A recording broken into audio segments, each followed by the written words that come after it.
Hello friends, welcome to my channel Ambition Classes. Subscribe my channel.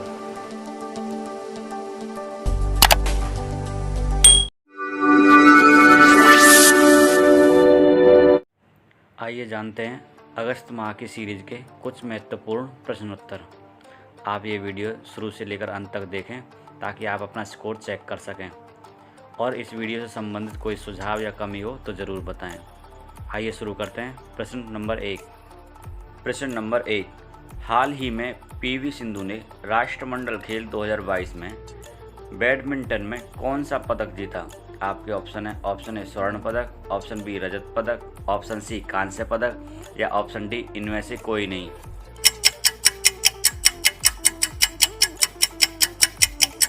Sindhu के बारे में।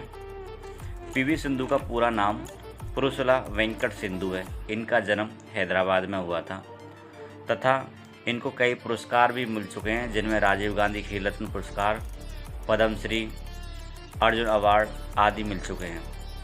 भारत की ओर से बैडमिंटन ओलंपिक में रजत व कांस्य जीतने वाली पहली भारतीय महिला हैं।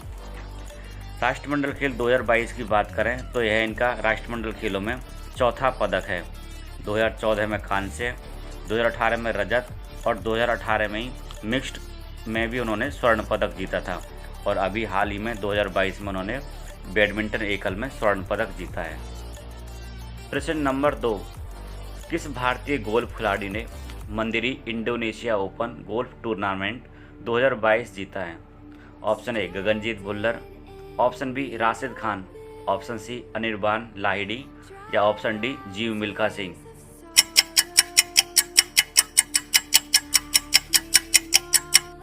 इस प्रश्न का सही उत्तर है ऑप्शन ए गगनजीत भुल्लर। आइए जानते हैं इनके बारे में।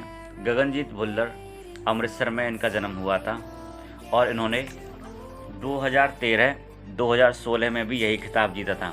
इस प्रकार यह इनका तीसरा खिताब है। अगर ऑप्शन बी राशिद खान की बात करें तो यह इसी टूर्नामेंट में संयुक्त रूप से दूसरे स्थान पर रहे थे। ऑप्शन डी जीव मिल्खा सिंह की बात करें तो ये फ्लाइंग सिख मिल्खा सिंह के बेटे हैं तथा गोल्फ खिलाड़ी हैं। प्रश्न नंबर 3। हाल ही में नई दिल्ली में आयोजित नीति आयोग की गवर्निंग काउंसिल की 7वीं बैठक की अध्यक्षता किसने की? Option A Narendra Modi, option B Amit Shah, option C Piyush Goyal या ऑप्शन डी निर्मला सीतारमन।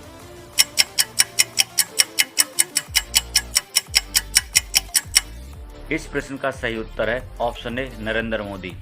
नरेंद्र मोदी ने नीति आयोग की गवर्निंग काउंसिल की 7वीं बैठक की अध्यक्षता की है। अगर नीति आयोग की बात करें तो इसके चेयरमैन स्वयं प्रधानमंत्री होते हैं तथा नीति आयोग के सीईओ हैं परमेश्वरन अय्यर। इस बैठक के मुद्दों की बात करें तो इसमें 3 मुद्दे प्रमुख रहे। पहला मुद्दा है फसल विविधीकरण, दूसरा मुद्दा है राष्ट्रीय शिक्षा नीति का कार्यान्वयन तथा तीसरा मुद्दा रहा शहरी शासन। इस प्रकार नरेंद्र मोदी ने इस काउंसिल की बैठक की अध्यक्षता की। अगर ऑप्शन बी अमित शाह की बात करें तो हमारे देश के गृह मंत्री हैं। ऑप्शन सी पीयूष गोयल की बात करें तो हमारे देश के केंद्रीय वाणिज्य मंत्री हैं। ऑप्शन डी निर्मला सीतारमन की बात करें तो हमारे देश की वित्त मंत्री हैं। प्रश्न नंबर 4। राष्ट्रमंडल खेल 2022 के बैडमिंटन पुरुष सिंगल्स में गोल्ड मेडल किसने जीता? Option A Lakshya Sen, option B P Kashyap, option C Kidambi Srikanth या ऑप्शन डी सात्विक साई रेड्डी।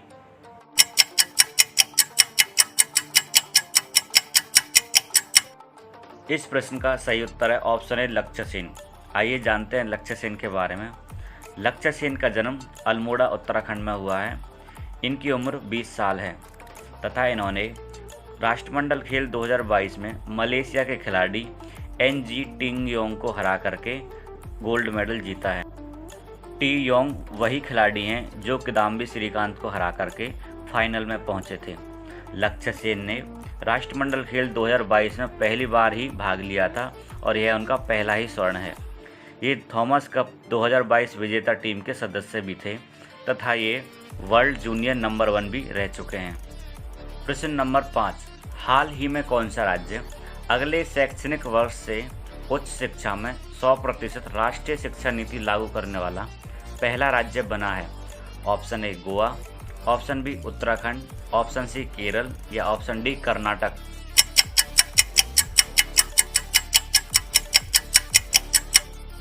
इस प्रश्न का सही उत्तर है ऑप्शन ए गोवा। आइए जानते हैं गोवा के बारे में। गोवा के मुख्यमंत्री का नाम प्रमोद सावंत है तथा यहाँ की राजधानी पणजी है। यहाँ के राज्यपाल का नाम श्रीधरन पिल्लई है। गोवा का एकमात्र बंदरगाह मार्मा गोवा है तथा यहाँ की एकमात्र वेटलैंड नंदा झील को अभी हाल ही में रामसर स्थल घोषित किया गया है। गोवा पहला राज्य है जो 100% उच्च शिक्षा में राष्ट्रीय शिक्षा नीति को लागू करेगा। अगर ऑप्शन बी उत्तराखंड की बात करें तो यह राष्ट्रीय शिक्षा नीति के प्री प्राइमरी स्कूल सर्विस को लागू करने वाला पहला राज्य बना है।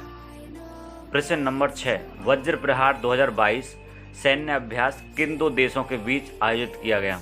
ऑप्शन ए भारत और अमेरिका, ऑप्शन बी भारत और जापान, ऑप्शन सी जापान और ऑस्ट्रेलिया या ऑप्शन डी भारत और ऑस्ट्रेलिया।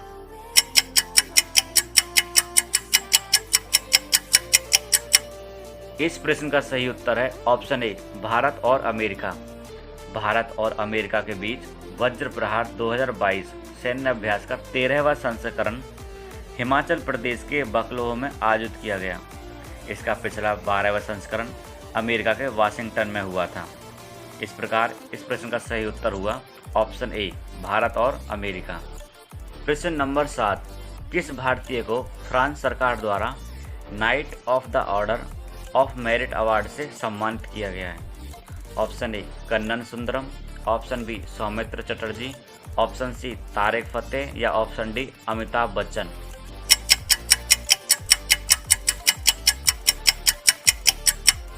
इस प्रश्न का सही उत्तर है ऑप्शन ए कन्नन सुंदरम।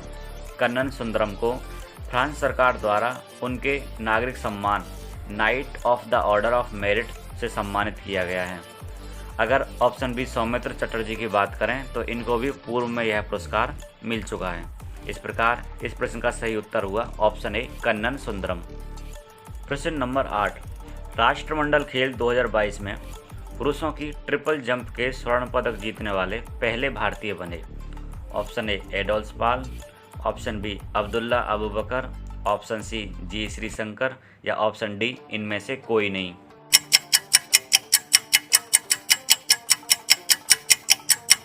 इस प्रश्न का सही उत्तर है option A Adolf Paul. Adolf Paul triple jump के स्वर्ण पदक जीतने वाले पहले भारतीय बने हैं। अगर ऑप्शन बी अब्दुल्ला अबू बकर की बात करें तो इन्होंने इसी स्पर्धा में रजत पदक हासिल किया था और कांस्य पदक बरमुडा के खिलाड़ी को गया। ऐसा पहली बार हुआ है जब भारत के स्वर्ण और रजत पदक जीतने वाले एक ही खेल में ट्रिपल जंप में आए हों, तथा भारत का तीसरा खिलाड़ी जो कांस्य पदक का दावेदार था कुछ ही मीटर से वह कांस्य पदक से रह गया।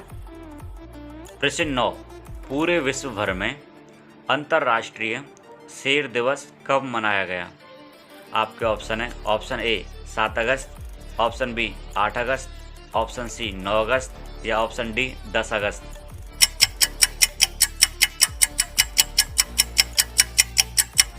इस प्रश्न का सही उत्तर है ऑप्शन डी 10 अगस्त।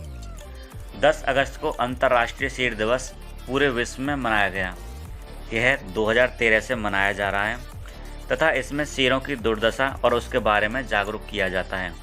गुजरात का गिर अभयारण्य एशियाई शेरों के लिए विश्व प्रसिद्ध है। अगर ऑप्शन ए 7 अगस्त की बात करें तो इस दिन राष्ट्रीय हथकरघा दिवस मनाया जाता है। 8 अगस्त को भारत छोड़ो आंदोलन दिवस के याद में मनाया जाता है तथा 9 अगस्त को विश्व आदिवासी दिवस मनाया जाता है। आपका सही उत्तर हुआ ऑप्शन डी 10 अगस्त। प्रश्न नंबर 10, हाल ही में कोलंबिया के नए राष्ट्रपति कौन चुने गए हैं? Option A Gustavo Petro, option B Ivan Duque, option C Jair Bolsonaro या ऑप्शन डी जस्टिन ट्रूडो।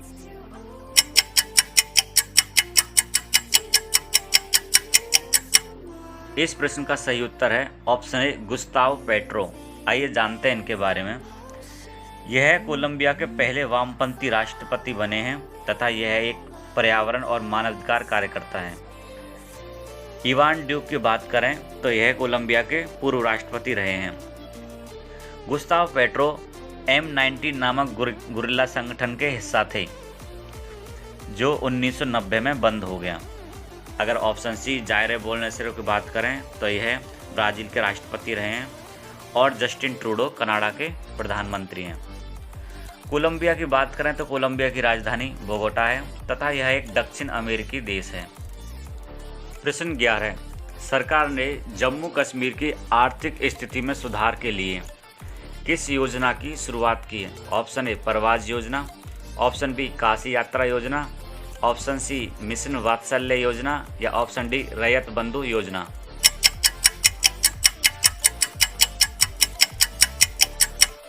इस प्रश्न का सही उत्तर है ऑप्शन ए प्रवास योजना। आइए जानते हैं इसके बारे में। यह किसानों को आर्थिक रूप से मजबूत बनाने के लिए शुरू की गई योजना है तथा इसमें सरकार समय पर सब्सिडी किसानों को देती है। ऑप्शन बी काशी यात्रा योजना की बात करें तो यह कर्नाटक की सरकार द्वारा शुरू की गई है और ऑप्शन सी मिशन वात्सल्य योजना महिला और बाल विकास मंत्रालय द्वारा शुरू की गई है। ऑप्शन डी रैयत बंधु योजना यह तेलंगाना की योजना है तथा किसानों के हित के लिए इसको शुरू किया गया है। इस प्रश्न का सही उत्तर हुआ ऑप्शन ए प्रवास योजना। प्रश्न 12, नेशनल स्पोर्ट्स क्लाइंबिंग चैंपियनशिप की मेजबानी NIM द्वारा किस राज्य में की जाएगी? आपके ऑप्शन है option A Himachal Pradesh, option B Uttarakhand, option C Ladakh या ऑप्शन डी जम्मू और कश्मीर।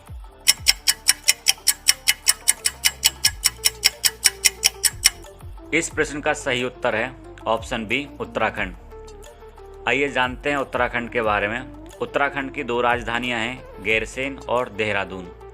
उत्तराखंड के मुख्यमंत्री का नाम है पुष्कर सिंह धामी तथा यहाँ के राज्यपाल हैं लेफ्टिनेंट जनरल गुरमीत सिंह। उत्तराखंड राष्ट्रीय शिक्षा नीति को प्री प्राइमरी स्तर से लागू करने वाला देश का पहला राज्य बना है। प्रश्न 13, डिफेंस एक्सपो का 12वां संस्करण कहाँ आयोजित किया जाएगा? आपके ऑप्शन है option A Gujarat, option B Uttar Pradesh, option C Haryana या ऑप्शन डी राजस्थान।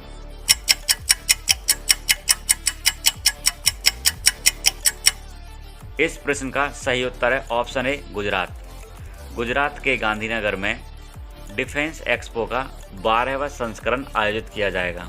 आइए जानते हैं गुजरात के बारे में। गुजरात की राजधानी का नाम है गांधीनगर तथा यहाँ का एकमात्र एशियाई शेरों के लिए प्रसिद्ध गिर अभयारण्य है। गुजरात का अहमदाबाद बहुत ही प्राचीन स्थल है जो विश्व विरासत सूची में शामिल है। साबरमती और नर्मदा और अन्य नदियाँ यहाँ महत्वपूर्ण भूमिका निभाती हैं। 1 मई 1960 से पहले महाराष्ट्र और गुजरात दोनों बॉम्बे राज्य का हिस्सा थे। प्रश्न 14, हाल ही में लद्दाख के सर्वोच्च नागरिक सम्मान डी पॉल आर्नेगुम-दस्तन से सम्मानित किन्हें किया गया है? Option A Dalai Lama, option B Jamyang Tsering, option C Mukul Sangma या ऑप्शन डी रिनपोचे।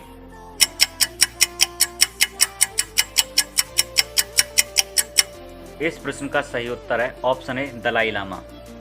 दलाई लामा को लद्दाख स्वायत्त पहाड़ी विकास परिषद की ओर से यह सम्मान दिया गया था तथा लद्दाख के सांसद जमयांग सेरिंग ने इन्हें यह पुरस्कार प्रदान किया था। यह पुरस्कार मानवता की सेवा के लिए दिया जाता है। इस प्रकार इस प्रश्न का सही उत्तर हुआ दलाई लामा। दलाई लामा तिब्बतियों के धार्मिक गुरु हैं। प्रश्न 15 और अंतिम प्रश्न, पैरा टेबल टेनिस में महिला एकल वर्ग का स्वर्ण पदक किसने जीता? Option A Bhavina Patel, option B Sonalben Patel, option C Devendra Jhajharia या ऑप्शन डी दीपांशी मलिक।